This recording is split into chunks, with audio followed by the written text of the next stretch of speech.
Pressure changes inside the lungs help us to breathe. So in this topic, we'll discuss about how this pressure changes inside the lungs and how this changes in pressure inside the lungs help us to breathe in and breathe out. Mechanism of respiration.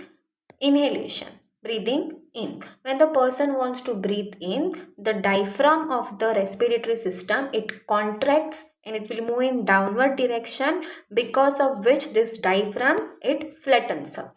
The ribs of the respiratory system, they move in upward and outward direction. These two changes in this respiratory system makes the chest cavity to expand. As the chest cavity has expanded, the volume inside the lungs, it increases.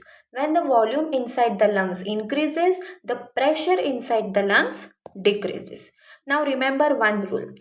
Air will always move from the region of higher pressure to the region of lower pressure. So the pressure inside the lungs, it has decreased, and the pressure outside the body, that is the atmospheric pressure, is more.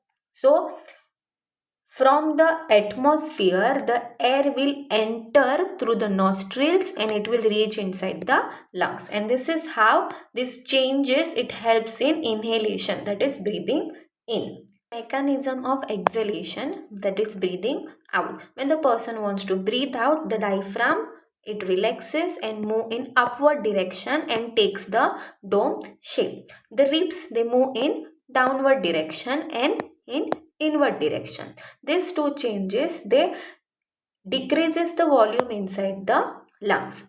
And as volume inside the lungs decreases, the pressure inside the lungs increases.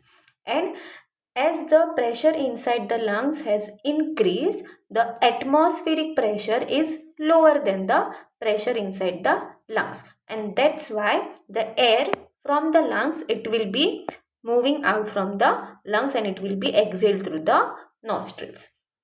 So this is how air is forced out of the lungs during exhalation.